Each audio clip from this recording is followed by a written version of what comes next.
Hey everyone, welcome back to my channel. I'm Kayla and it's time to crack into a good book. So today's video is going to be a used book haul. Kind of acquired a lot of books lately and so I decided to separate them out. So I've got some used books here and then I'll talk about new books, I guess maybe next week, I don't know. But anyway, yeah, so one of these I did pick up from sort of like a little free library situation, but the rest of them I got from the used bookstore because I unhauled some books and then used credit to acquire these and still had leftover credit, so that's exciting. But yeah, so like I did not pay for any of these really, so that's always fun. But yeah, so I think, you know, it's a lot of fantasy here, lots of urban fantasy and paranormal romance actually. I do have some other genres as well in here, so I guess before we get started, leave a book emoji in the comments to let me know that you're here, and we'll just go ahead and jump right in. So these are not really in a particular order because I was too lazy to sort them. We'll go through the mass market paperbacks first. We'll start with some of the fantasy books first, and the first one I'll talk about here is The Summer Tree by Gavriel. So this is the first book in the Fiona Bar tapestry.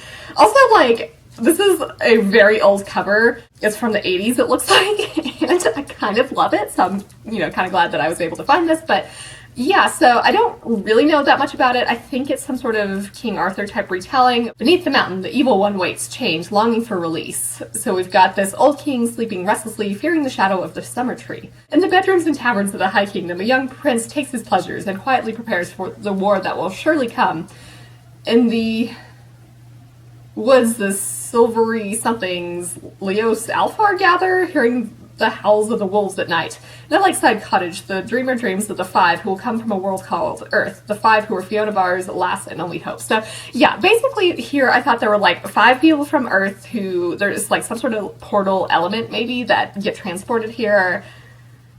And then, yeah, I thought there was some sort of King Arthur retelling. I could be completely off base about this. But yeah, so I've never actually read anything by him before, and I've been kind of interested in checking him out. I remember Angela from Literature Science Alliance kind of mentioning this to me at one point, I believe. So it's something that I've been kind of curious about and happened to find it and was like, okay, yeah, sure.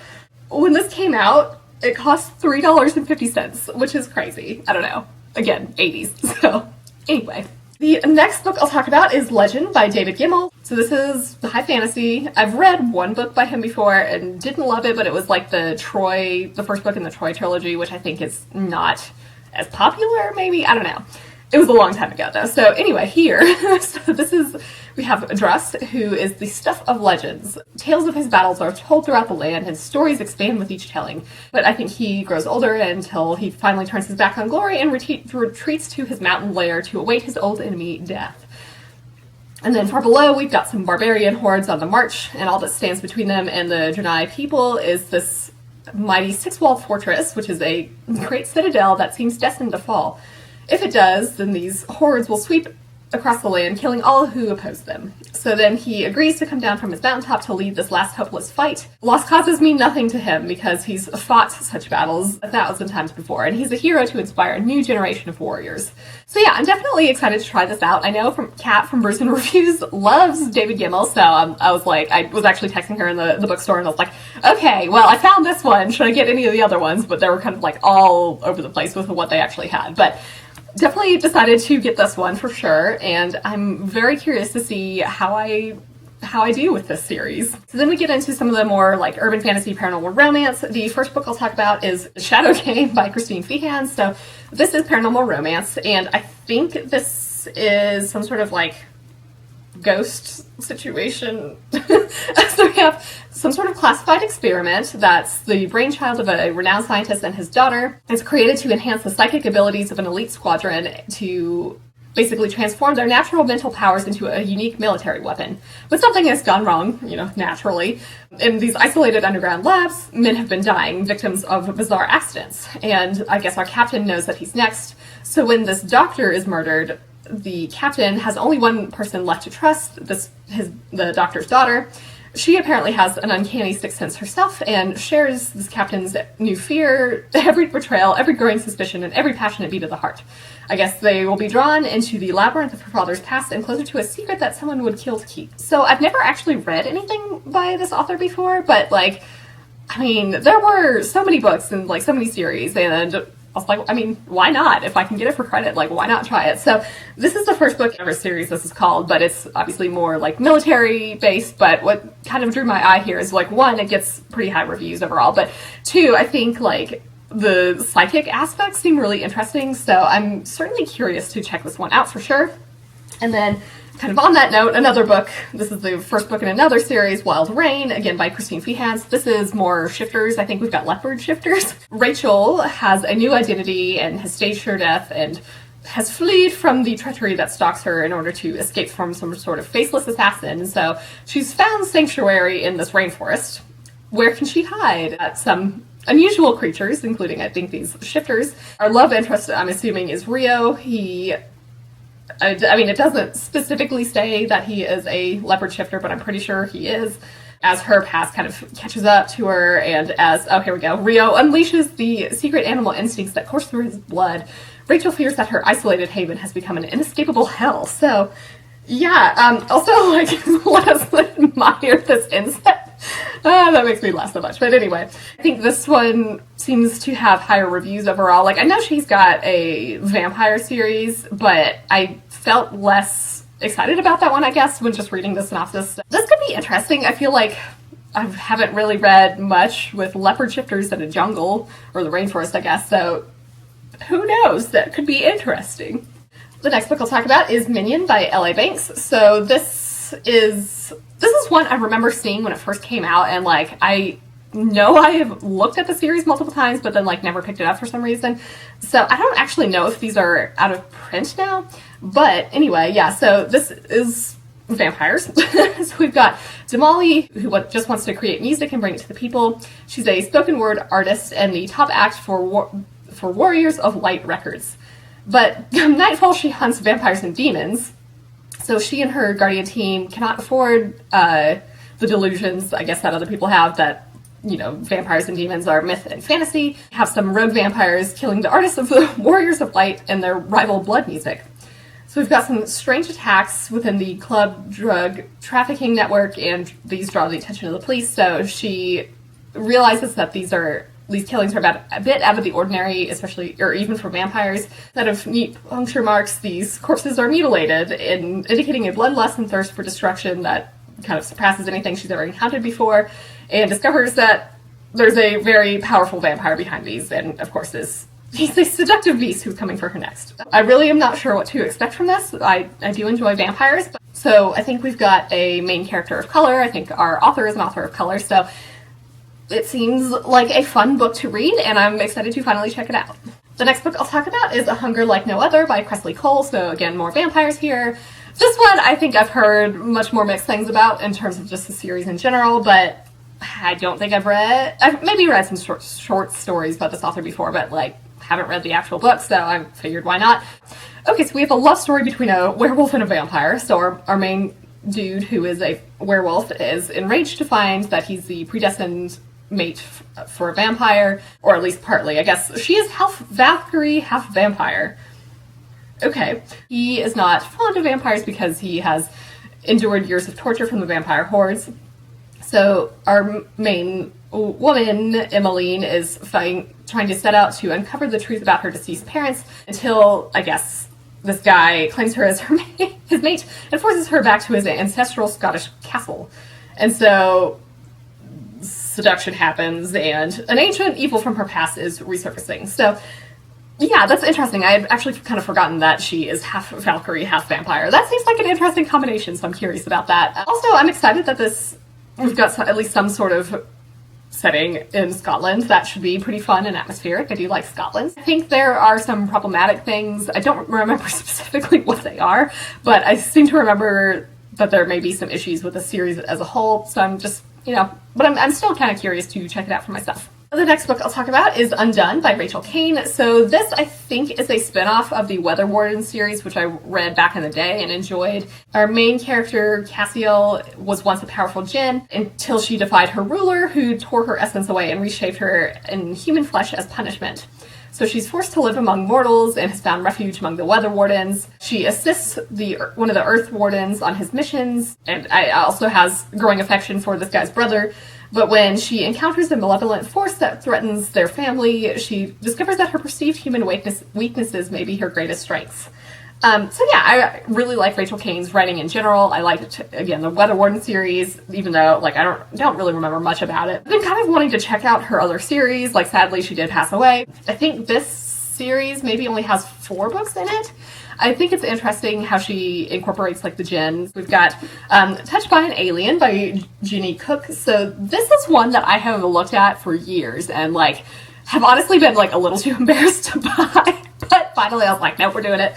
So this is sci-fi romance, I believe. So we've got marketing manager Catherine Kitty Cat. I know. She's just finished a day on jury duty, stepped out of the courthouse and was thinking about, all the work she had to catch up on.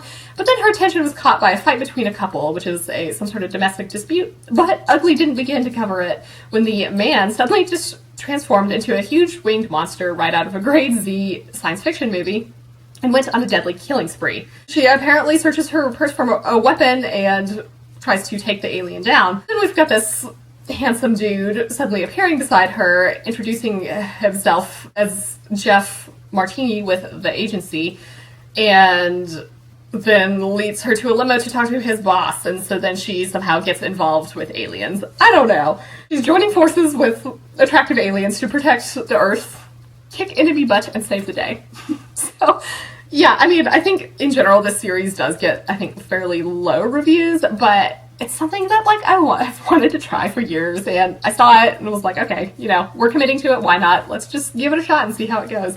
But it makes me laugh. I mean, I'm hoping that it's self-aware, especially given that our protagonist is named Kitty Cat. Like, hopefully there will be humorous moments. And then finally, the last of the mass market paperbacks I have is The Princess Plan by Julia London. So this is just adult romance. So I think I heard about this, I want to say from Bethany, from Beautifully Bookish Bethany, like years ago. Nothing gets the tongues of London's high society wagging like a good scandal. And when the personal secretary of the visiting prince is found murdered, it's all anyone can talk about, including Eliza, who I think is our main character. She has a gossip gazette that has benefited from an anonymous tip about the crime, prompting the prince to take an interest in playing detective and an even greater interest in Eliza.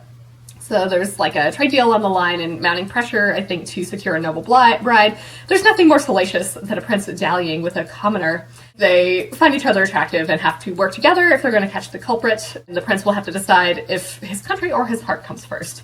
So this, oh boy, are you ready for this inset? Scandalous. No, I think this sounds like a pretty fun romance. I've been having a fun time with romances lately, so I recognize, again, this book and the author, so hopefully I will enjoy it. Alright, so then we'll get into the non-mass market paperbacks. So the first book I'll talk about, this is the one that I actually picked up at the kind of little free library situation, mostly just because I recognized the title and the author. I don't really know that much about it, but that's The Saturday Night Ghost Club by Davidson. I think this is some sort of coming-of-age story. So it's 1980s Niagara Falls. We have a seedy but magical, slightly haunted place. So we have Jake, who spends most of his time with his uncle, who is a kind but eccentric enthusiast of occult artifacts and conspiracy theories. The summer that Jake turns 12, he befriends a pair of siblings new to town, and his uncle decides to initiate them all into the Saturday Night Ghost Club. But as the summer goes on, what begins as a seemingly lighthearted project will uncover mysteries darker than any of its members imagined. So that sounds fun. I have heard pretty good things about this, I believe. This seems like a really interesting setting with the 80s, first of all, but also Niagara Falls. I like that we seemingly have like paranormal elements and some sort of mystery, so that seems definitely like something I would enjoy. The next book I'll talk about is The Ravens by Cass Morgan and Danielle Paige. So this is YA urban fantasy, I believe. We've got the sisters of Capard Row New, who are the Ravens, and they seem like typical sorority girls. So they're the most powerful girls on this college campus in Georgia, but they're not just regular sorority girls, they're witches. So Scarlett has always known she's a witch, and she's determined to be the sorority's president, just like her mother and sister before her. But if a painful secret from her past comes to light, she would lose everything. Then we have Vivi, who has no idea that she's a witch, and she's never lived in one place long enough to make a friend. So she gets a bid to pledge the Ravens and vows to do whatever it takes to be part of this magical sisterhood. And the only thing standing in her way is Scarlett, who doesn't think that she's actually Raven's material. But we've got a dark power rising on campus, and the girls will have to put their rivalry aside to save their fellow sisters. Someone has discovered their secret, and that someone would do anything to see these witches burn. So this is one, I think this came out in like January or something. It's been one that I've had my eye on for a while now. I don't think it has the best reviews, but I was still kind of curious about it. So when I saw it at the used bookstore, I was like, okay, yeah, sure. Always love anything urban fantasy anyway. So this seems like a fun setting with a sorority. It's not something I think I've seen before. So then the next 3 books here, we've got books 1, 2, and 3 from this Shades of London series by Maureen Johnson. So basically, I think this is like a supernatural thriller series. May or may not be historical. I'm kind of bummed that the covers don't match. At least 2 and 3 do, but this one doesn't. So let's just talk about the first one, which is The Name of the Star first. So we've got a Louisiana teenager, Rory, who arrives in London. I guess she's going to a boarding school, but for many, this will be remembered as the day a series of brutal murders broke out across the city that are gruesome crimes mimicking the horrific work of Jack the Ripper in 1888. So soon Ripper mania takes hold of modern-day London, but the police have no leads and no witnesses except one. Rory spotted the man that they believe to be the prime suspect, but she's the only one who saw him. So it's like, why can only she see him? And more urgently, what is he planning to do about her? So it's, yeah, a paranormal thriller, and we've got some sort of secret ghost police. So that sounds fun. I'm also, like, anything that has some sort of connection with Jack the Ripper is, like, weirdly intriguing to me. So I've been kind of curious about this series. Like, granted, I did just read Truly Devious by this author and didn't love it that much. Like, it was fine. But, you know, I was a little hesitant about trying another series. But, again, saw it at used bookstore and was like, why not? But also this seems, I think, a little bit more appealing because we do have these supernatural elements. And, again, Jack the Ripper. So hopefully this will be good. Yeah, this is the second one. The Madness Underneath and The Shadow Cabinet. So what can I tell you? This deals with more of the secret ghost fighting police, and we've got some new deaths threatening London, and something sinister is going on. We'll keep that real vague there. The third one, which is The Shadow Cabinet, we have a friend being kidnapped, perhaps. We've got some cults, missing teenagers, and perhaps a mass murder. And then we've got like some sort of shadowy organization. So that sounds fun. I mean, overall, I feel like that series seems pretty promising, so I'm excited to try it out. Next book I'll talk about is The Stars Never Rise by Rachel Vincent. I don't know, I don't know if this is sci-fi or not, or urban fantasy. Beats me. Let's see here. So we've got the church is everywhere, runs the city, defends the populace from the demons beyond the walls. Okay, this seems probably more fantasy. But what if it's the church that should be feared? So we have Nina, who should be worrying about her immortal soul because I guess hers is in a world where they're in short supply, but only she can protect her younger sister and the sister's unborn child, who I guess the church believes shouldn't exist. Either her sister can pledge her and her baby's life to the church, or she and Nina can go on the run, and they choose to do that. It's like kill or be killed. To save her sister, Nina will have to put her trust in a fugitive and rogue exorcist. What they'll do together will change the face of the world. So I do think that this series has some lower reviews, but I do really like Rachel Vincent's writing in general. This is YA. I think I've just read her adult stuff, so yeah, I think that's right. So I'm kind of curious to see how YA does, but I mean, that seems interesting, certainly. I think it's just a duology, perhaps. Basically, I just got this because I know I like Rachel Vincent's writing, so I wanted to try it out. The next book I'll talk about is Lost Among the Living by Simone St. James. So this is some sort of like ghost story, I believe. So England, 1921, we have our main character Jo is still mourning the loss of her husband 3 years ago, who I guess he was shot down over Germany. She's working as a paid companion to her husband's wealthy, condescending aunt. And so she goes to the family's estate, but there's a lot that she didn't know about her husband's origins and some sort of like mysterious death in the family's past. All is not well at this house. The aunt's husband is distant and their son was horribly injured in the war. Footsteps follow Jo down empty halls, and the items in her bedroom are eerily rearranged. I guess the locals say that the family is cursed and that a ghost in the woods has never rested. And when Jo discovers her husband's darkest secrets, she wonders if she ever really knew him. So yeah, that seems fun. I've read 2 books now, I think, by Simone St. James, and I've really enjoyed them. So, like, I think she does a good job of making things pretty creepy, honestly. And the other 2 books had kind of these paranormal ghost elements, and I think those worked really well. So I've been just really wanting to try out more of her work, and I think most of her other books have this more historical feel, so I'm curious to see how that works out. But yeah, happened to find this one and was like, yes, I would like to read that. The next book I'll talk about is The Masked Truth by Kelley Armstrong. So again, Kelley Armstrong is one of my favorite authors. This is one of her YA books, which I think I'm not as fond of her YA books in general. I think this is a thriller. So we have Riley, who is haunted by the brutal murder of the couple she was babysitting for. We've got Max, who is suffering under the shadow of a life-altering diagnosis he doesn't dare to reveal. The last thing either of them wants to do is spend a weekend away at therapy camp alongside 5 other teens with issues, but that's exactly where they are when 3 masked men burst in to take the group hostage. The building has no windows, the exits are sealed shut, their phones are gone, and the captors are on a killing spree. They're trying to escape, but they are about to discover that even escape doesn't equal freedom. So I think I've seen lower reviews on this in general. I feel like I've seen just people saying, like, it requires you to suspend your disbelief, but, you know, whatever. I like Kelley Armstrong in general. I think her thrillers have been pretty fun. I think she's done a couple of them so far. But the next book I'll talk about is Fire and Heist by Sarah Beth Durst. So I've read several books by Sarah Beth Durst.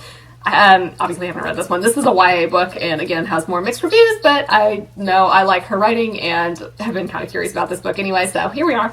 So we have, I think these are dragon shifters. Leading your first heist is a major milestone in Sky Hawkins' family, even more so than learning to walk, talk, or do long division.